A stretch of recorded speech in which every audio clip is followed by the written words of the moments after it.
আসসালামু আলাইকুম। আজকের ক্লাসে আমরা শিখব কিভাবে বাইনারি থেকে অক্টাল এবং অক্টাল থেকে বাইনারি বানানো যায়। এটা খুবই সহজ একটা নিয়ম। একটা জিনিসে শুধু মনে রাখতে হবে যে যখন আমরা বাইনারি থেকে অক্টাল কিংবা অক্টাল থেকে বাইনারি বানাবো তখন আমরা 3 বিট ইউজ করব। তখন আমরা কত বিট ইউজ করব? তখন আমরা 3 বিট ইউজ করব।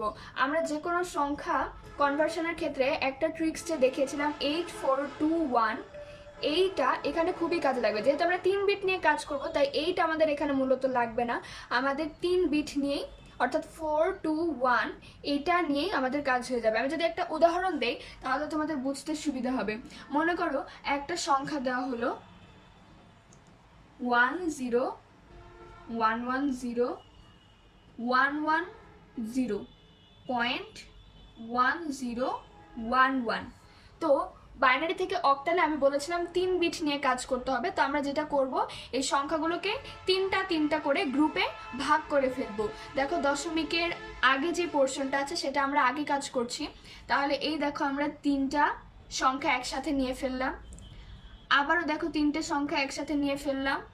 এবার দেখো এখানে লাস্টে আছে দুইটা সংখ্যা।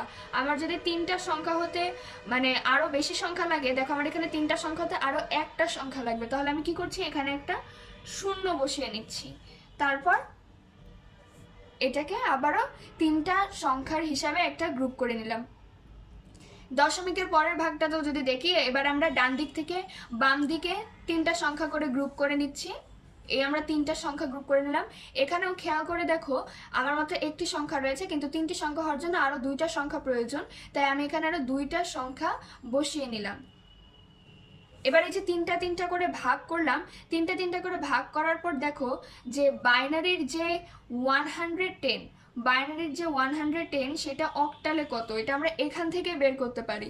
110 মানে তুমি 4 এর নিচে 1 বসাবে, যেহেতু 3 বিট এখানে আমরা এটি নিয়ে কাজ করব না। 110 মানে 4 এর নিচে 1, 2 এর নিচে 1 আর 1 এর নিচে 0 বসেছে, তার মানে 4 আর 2 যোগ করলে হয়ে যাচ্ছে 6। আমি বিষয়টা আরেকবার বলি, 110 তো 3 বিট, আমরা এই 3 বিটের নিচে নিচে বসালাম। 4 এর নিচে 1 বসালাম, 2 এর নিচে 1 এবং 1 এর নিচে বসালাম 0। এবার এই যে 1 দেওয়া মানে সেই ঘরটাকে অ্যাক্টিভেট করে ফেলা। তো যে ঘর দুটোকে আমরা অ্যাক্টিভেট করলাম সেটাকে আমরা যোগ করে দিলাম। দেখো এখানে 4 আর 2কে আমি অ্যাক্টিভেট করেছি, তাই 4 আর 2 যোগ করে হয়ে গেল 6। আবারও যদি আমি দেখি যে এখানে আছে আবারও 110, আবারও 110 মানে তো 6ই আসবে। আবার 10-এর ক্ষেত্রে দেখো এখানে আছে 010, তাহলে 421 এর নিচে যদি আমি 010 বসাই, অর্থাৎ এখানে শুধু 2 নাম্বার ঘরটা অ্যাক্টিভেট হয়েছে, তাহলে এখানে বসবে 2। দশমিকের পরের অংশটাও ঠিক একই রকম, যে এখানে আছে 101, তাহলে 421 এখানে যদি আমি 101 বসাই তাহলে তুমি দেখতে পাচ্ছ 4 নাম্বার এবং 1 নাম্বার ঘরটা অ্যাক্টিভেট হয়েছে, তাহলে 4 আর 1 যোগ করলে হবে 5। তাহলে এটা বরাবর আমি 5 লিখে দিলাম। এবং 100-এর ক্ষেত্রে যদি আমি হিসাব করি, দেখো 421 এটার নিচে 100 দিলাম, দেখো এখানে মাত্র 4 নাম্বার ঘরটা আমরা অ্যাক্টিভেট করেছি, তাহলে এখানে হচ্ছে 4। অতএব খুব সোজা হিসাবেই দেখো 010110110.101100 এই বাইনারি সংখ্যাটা কিসে কনভার্ট হয়ে গেল? অক্টালে। অক্টালে কত হলো বলো তো? 266.54। আমি আশা করছি তোমরা বুঝতে পেরেছো। আমি তোমাদেরকে আরো সহজ একটা সংখ্যা দিয়ে যদি দেখাই, মনে করো বাইনারির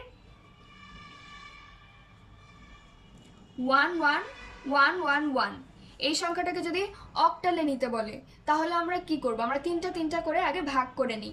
এই 3টা 1 আমি ভাগ করে নিলাম, এখানে দেখো 3টা হতে আরো একটা সংখ্যা লাগে, তাই এখানে আমি 0 বসিয়ে নিলাম। তাহলে আবারও 3টা সংখ্যা করে ভাগ করে নিলাম।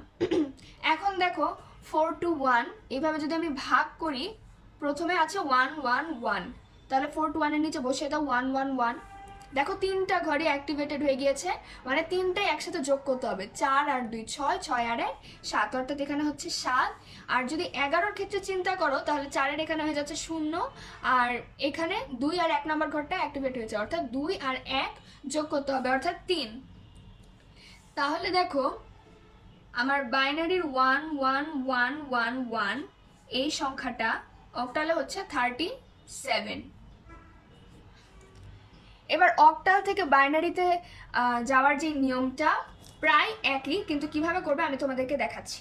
মনে করো অক্টাল একটা সংখ্যা 706.54। এই অক্টাল সংখ্যাটাকে তোমাকে বললো বাইনারিতে কনভার্ট করতে। আমরা জানি অক্টাল থাকলে এখানে আমরা কি ব্যবহার করব, 3 বিট করে ইউজ করব। তো এখন যে কাজটা করতে হবে যে এই সংখ্যাটাকে আমরা একটু ফাঁকা ফাঁকা ভাবে লিখব, 706.54। এখানে খেয়াল করে দেখো আমরা যেরকম 3 বিটের পরিবর্তে একটা সংখ্যা লিখেছি, এখন আমরা একটা সংখ্যাকে ভেঙে 3 বিট লিখব। এখানে যেরকম 3টা সংখ্যাকে একত্রিত করে আমরা একটা সংখ্যা পেয়েছি, এবার একটা সংখ্যাকে ভেঙে আমরা 3টা সংখ্যা লিখব। কিভাবে করব দেখো, এখানেও আমরা সেই আগের 4 to 1 পলিসিটা ইউজ করব। 7কে যদি আমরা 3 বিটে ভাঙি, দেখো তো এখানে কত কত যোগ করলে 7 হয়। হ্যাঁ, এখানে যদি আমরা 4 2 1 তিনটায় যোগ করে দিই তাহলে কিন্তু আমাদের 7 চলে আসছে। তাহলে আমি 4 2 1 তিনটা ঘড়ি অ্যাক্টিভেট করে দিলাম, অর্থাৎ 7কে যদি আমি 3 বিটে নিয়ে আসি তাহলে সেটা হয়ে যাচ্ছে 111। জিরো মানে তুমি বুঝতেই পারছো যে এখানে 3টা ঘরে 0 হওয়া লাগবে, তাহলে 0 মানে এখানে 3টা 0। 6 হতে দেখো এখানে শুধু 4 আর 2 যদি যোগ করে দিই তাহলেই কিন্তু 6 হয়ে যাচ্ছে, তাহলে 1 এর ঘরে আমরা 0 বসিয়ে দিচ্ছি। তাহলে এখানে 1 1 0 পয়েন্টের জায়গায় থাকলো। 5-এর ক্ষেত্রে খেয়াল করে দেখো এখানে যদি 4 আর 1 যোগ করি তাহলে আমার 5 চলে আসছে, তাহলে 4 আর 1 নম্বর ঘরটা অ্যাক্টিভেট করে দিলে 2 এর ঘরটা ফাঁকা থাকছে, 2 এর ঘরে বসিয়ে দিলাম 0। তাহলে 5কে যদি 3 বিটে নিয়ে আসি তাহলে সেটা হচ্ছে 1 0 1। এবার 4-এর ক্ষেত্রে দেখো, 4-এর ক্ষেত্রে তুমি বুঝতে পারছো যে শুধুমাত্র 4 নম্বর ঘরটা অ্যাক্টিভেট করতে হবে আর বাদ বাকি দুইটাই 0 থাকতে হবে। তাহলে 4কে 3 বিটে নিয়ে আসলে হচ্ছে 100। তাহলে তুমি দেখতেই পাচ্ছ যে 706.54 এই অক্টাল সংখ্যাটাকে যদি আমরা বাইনারিতে নিই তাহলে কি হবে দেখো, 111 000 110.101100।